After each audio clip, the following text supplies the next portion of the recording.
साबरमती का मूल स्वरूप हमारी विरासत। शहीदों की चिताओं पर लगेंगे हर बरस मेले, वतन पर मरने वालों का यही बाकी निशा होगा। उक्त पंक्तियां हमारी आजादी के तरानों में शामिल रही है, लेकिन आजादी के मात्र 5.5 दशकों के बाद ही परिदृश्य बदलता दिखाई दे रहा है। आजादी के ऐतिहासिक संघर्ष से जुड़ी स्मृतियों को छेड़छाड़ से बचाने के लिए अब हमें आंदोलन करना पड़ रहा है। गांधीवादी मूल्यों में आस्था रखने वाले इन दिनों एक विरोध यात्रा निकाल रहे हैं। राष्ट्रपिता गांधी जी की 2 कर्मस्थलियां सेवाग्राम और साबरमती आश्रम के बीच निकाली जा रही है। इस यात्रा का उद्देश्य अंतर्राष्ट्रीय स्वरूप देने के नाम पर सरकार द्वारा साबरमती आश्रम में प्रस्तावित बदलाव के खिलाफ जन जागरण करना है। यात्रा 17 अक्टूबर को सेवाग्राम से प्रारंभ हुई है, जिसका समापन 23 अक्टूबर 2021 को साबरमती आश्रम में होगा। सफलतापूर्वक लड़ी गई आजादी की लड़ाई के इस प्रतीक साबरमती आश्रम को सरकार अब 1200 करोड़ खर्च कर अंतर्राष्ट्रीय स्वरूप देना चाहती है। सरकार के इस कदम को आजादी की लड़ाई के गौरवपूर्ण इतिहास और समता, सादगी, अहिंसा और स्वावलंबन जैसी नीतियों के प्रति अज्ञानता और नासमझी के अलावा कुछ नहीं कहा जा सकता। देश की आजादी व आम आदमी की दशा देखकर अपना सूट बूट त्यागने वाले बैरिस्टर गांधी ने अपनी निजी आय से सन 1917 में साबरमती आश्रम की स्थापना की थी, जो अगले 30 सालों तक आजादी के संघर्ष का केंद्र होकर अंग्रेजी साम्राज्य की आग की किरकिरी बना। हालांकि गांधी जी यहाँ 1930 तक ही रहे। आजादी आंदोलन के दौरान अंग्रेजी हुकूमत को निहत्थी जनता की ताकत का अंदाजा करवाने वाले नमक सत्याग्रह की शुरुआत साबरमती नदी के तट पर बने इसी आश्रम से हुई थी। इस आश्रम का मूल स्वरूप आज भी वैसा ही है जैसा 1917 में था।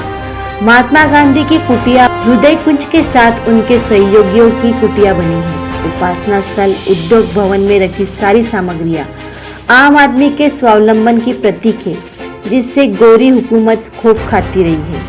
नवनिर्माण के अंतर्गत चित्र संग्रहालय और देश दुनिया की विभिन्न राजनीतिक सामाजिक हस्तियों द्वारा गांधी जी के बारे में व्यक्त किए गए विचार अंकित है।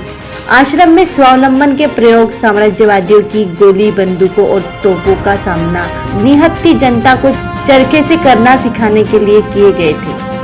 यह एक ऐसी रणनीति है जो हर हाल में प्रासंगिक रहेगी। आम आदमी को सशक्त बनाने वाली इन्हीं अत्यंत साधारण लेकिन प्रभावी तरीकों से रूबरू होने के लिए साबरमती आश्रम में प्रतिदिन हर उम्र के लोग आते हैं। आश्रम के भीतर स्वच्छंद विचरण करते मोर और अन्य पक्षी आज भी आश्रम की सादगी बयां करते हैं।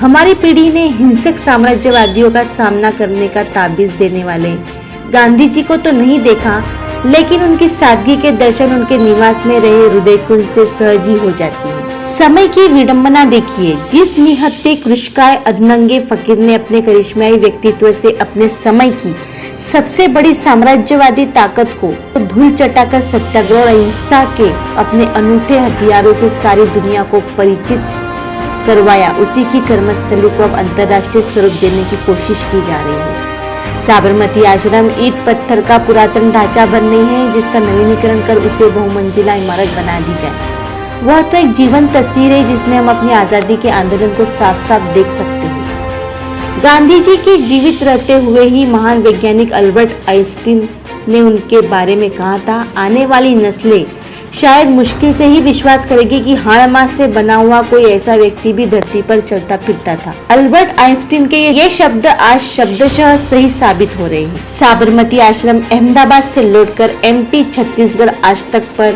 राजेंद्र जोशी की खास रिपोर्ट। लेटेस्ट खबरों को प्राप्त करने के लिए हमारे चैनल को लाइक करें, सब्सक्राइब करें और शेयर करना ना भूलें।